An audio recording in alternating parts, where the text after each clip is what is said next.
یا ایھا الذین آمنوا کتب علیکم الصیام کما کتب علی الذین من قبلکم لعلکم تتقون۔ یہ روزے کس لیے فرض کیے گئے؟ تاکہ ہم لوگ کیا بن جائیں؟ پرہیزگار بن جائیں۔ اب روزہ یہی تو نہیں کہ روزہ رکھ لیا ہے اور کھا بھی لیے رہے، مطلب روزہ رکھ لیا ہے، جھوٹ بھی بول رہے ہیں، چغلیاں بھی کر رہے ہیں، ڈرامے بھی، میں نے ابھی پہلے بھی یہ الفاظ جو بولے ہیں۔ یعنی روزے کا مطلب ہے پرہیز۔ جس طرح ہم کھانے اور پینے سے پرہیز کرتے ہیں نا، اپنے پیٹ پر قفل باندھتے ہیں، اسی طرح اپنی زبان کو بھی جو ہے وہ قابو میں رکھنا ہے۔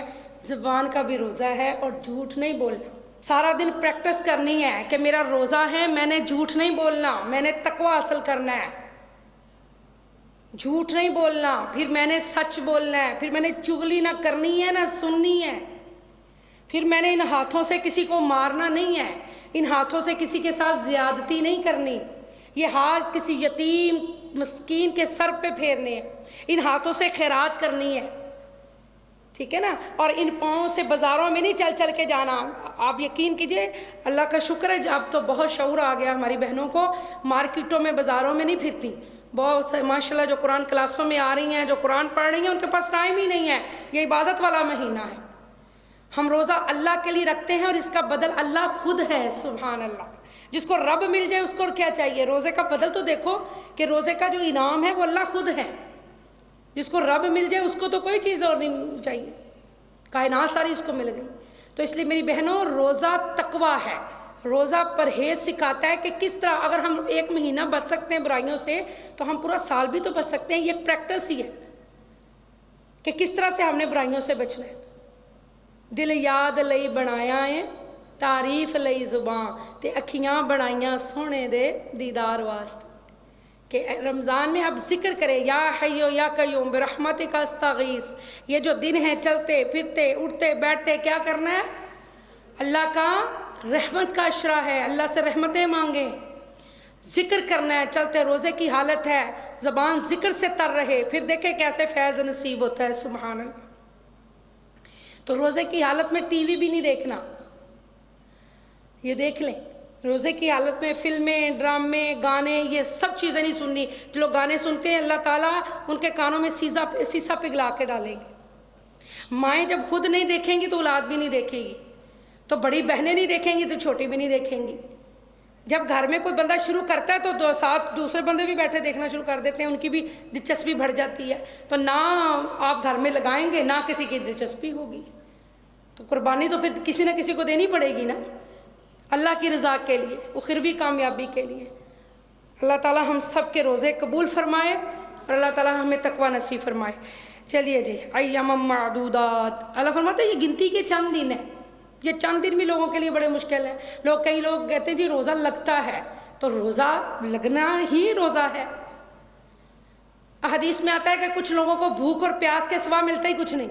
جو لوگ روزے کے مفہوم کو نہیں نہ سمجھتے، جو روزے کا مطلب ہی نہیں جانتے، تو اللہ سبحانہ تعالیٰ فرماتا ہے محبوب ان سے کہہ دو کہ کچھ لوگوں کو رمضان شریف کے روزے وہ رکھتے ضرور ہیں، مگر ان کو بھوک اور پیاس کے سوا کچھ نہیں ملتا، نہ تو قرآن کھولا، نہ نمازیں پوری، نہ برائیوں سے اجتناب، نہ برے کاموں سے پرہیز، تو پھر بھوکے رہ کے کیا ملے؟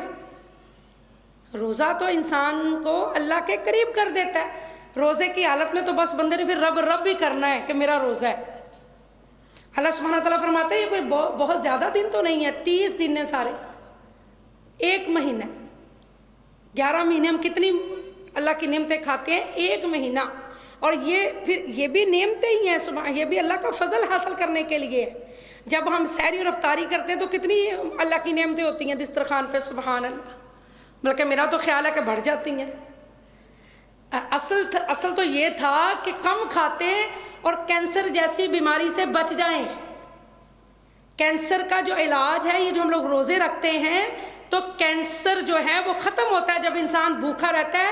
تو کینسر کے جو جرمز ہوتے ہیں جسم ان کو کھانا شروع کر دیتا ہے جب بھوک لگتی ہے۔ تو یہ بات ذہن میں رکھیں کہ روزہ رکھنے سے آپ کی بیماریاں دور ہوتی ہیں۔ روزہ جسم کی زکوٰۃ ہے، جو چربی اور ایکسٹرا چیزیں ہوتی ہیں وہ ختم ہو رہی ہوتی ہیں۔ آپ کو پتہ ہی ہے کہ موٹاپا تو ویسے ہی 100 بیماریوں کی ماں ہے، اس کو ذہن میں رکھیں۔ یہ گنتی کے چند دن ہیں، پس اگر تم میں سے کوئی بیمار ہو، اللہ بہت مہربان ہے، اللہ بہت کریم ہے، اللہ نے دین میں بڑی آسانی پیدا کی ہے، دین میں کچھ مشکل نہیں ہے۔ دیکھیں آسانی ہے نا، آپ رکھے روزے، لیکن ساتھ اللہ نے آسانی بھی دی ہے، گنجائش دی اللہ نے۔ بس اگر تم میں سے کوئی بیمار ہو یا سفر پر ہو تو دوسرے دنوں کے روزوں سے گنتی پوری کر لے۔ اب یہ آپ کی مرضی ہے، اب سفر آپ یہ لاہور بھی جاتی ہیں یا کہیں قریب جاتی ہیں گاڑی میں بیٹھ کر تو ایزی سفر ہے، اے سی والی گاڑیاں ہوتی ہیں تو کر سکتے ہیں ہم لوگ، آپ کی مرضی ہے۔ اگر آپ سمجھتے ہیں کہ میں روزہ نبھا سکتی ہوں تو نبھا لیں، وہ تو سفر بھی تو آپ کو پتہ ہے نا، اس زمانے کا جو سفر ہوتا تھا پیدل ہوتا تھا، مشقت والا سفر ہوتا تھا۔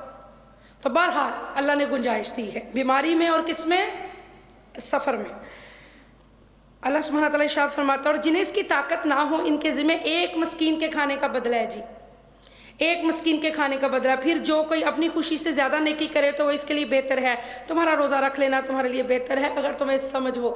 مطلب بعد کے جو دن ہوتے ہیں ان میں رکھنا مشکل ہوتا ہے، ایک نیکیوں کا سیزن ہے، بہار لگی ہوئی ہے، اللہ کا فضل گر رہا ہے، اللہ کی رحمتیں گر رہی ہیں، تو روزہ رکھ لینا چاہیے۔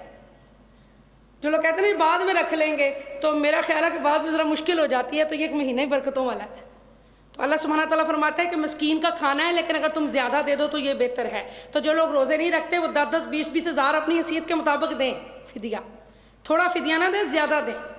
جو زیادہ دے سکتا ہے اس کو اپنی حیثیت کے مطابق دینا چاہیے نا، جو بندہ جتنا رچ ہے، جتنا اللہ نے اس کو مال دیا ہے اس حساب سے فدیہ دے گا۔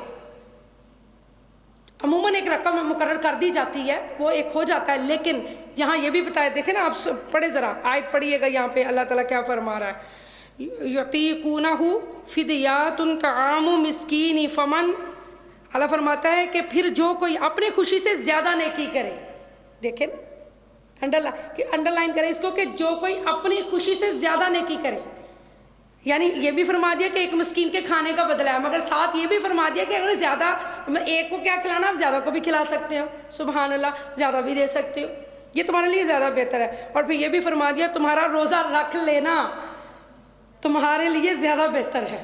اللہ اس میں دونوں باتیں ہیں، مسکین کو کھلاؤ زیادہ دے دو، پھر یہ بھی فرمایا روزہ رکھ لو تو یہ اس سے زیادہ یہ زیادہ اچھا ہے، سبحان اللہ۔ رمضان کا مہینہ وہ ہے، شہر رمضان الذی انزل فیہ القرآن، رمضان کا مہینہ وہ ہے جس میں قرآن اتارا گیا، سبحان اللہ۔ دیکھیں سب سے بڑی بات، اس ماہ مقدس میں اللہ نے قرآن نازل کیا، یہ مہینہ قرآن کے نزول کا مہینہ ہے، اور میرے پیارے نبی کو جبرائیل ہر سال آیا کرتے اور قرآن کا دور کرایا کرتے، اور جس سال اللہ کے نبی کا وصال ہونے والا تھا اس سال جبرائیل نے 2 مرتبہ دور کروایا، تو پتہ چل گیا کہ حضور دنیا سے جانے والے ہیں۔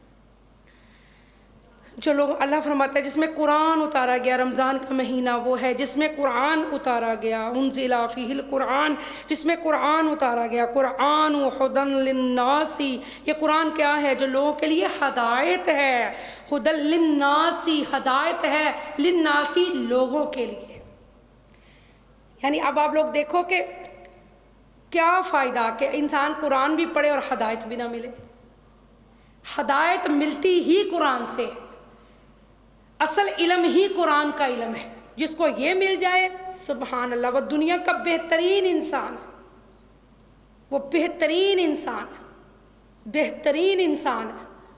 اصل ہدایت قرآن سے آتی ہے، آپ آتی ہیں، آپ آئیں، جو نہیں آپ کی بات سمجھتا اس کو لے آئیں کسی طرح، پھر دیکھیں قرآن کی برکت، پھر دیکھیں اللہ کے کلام میں کتنا اثر ہے۔ وہ حضرت عمر نے اپنی بہن کے منہ سے ہی قرآن سنا تھا نا، سورہ طٰہٰ کی آیتیں اکثر ہم پڑھتے ہوتے ہیں کہ اپنی بہن سے بولے عمر یہ تو بتا کیا کرتی تھی، میرے آنے سے پہلے کیا چپکے چپکے پڑھتی تھی۔ جب آپ اللہ کے نبی کے ساتھ لڑنے کے لیے گئے تو کسی نے کہا پہلے گھر کی تو خبر لو، تمہاری بہن اور تمہارا بہنوئی تو اسلام لا چکے ہیں، تو آپ گھر دوڑے ہیں، تو گھر میں آپ کی بہن سورہ طٰہٰ کی آیات پڑھ رہی تھی، تو پھر شاعر اس کو یوں بیان کرتا ہے، اپنی بہن سے بولے عمر یہ تو بتا کیا کرتی تھی، میرے آنے سے پہلے کیا چپ کے پڑھتی تھی۔ بہن نے جب قرآن پڑھا سن کے کلام پاک خدا، دل یہ عمر کا بول اٹھا لا الہ الا اللہ محمد الرسول اللہ۔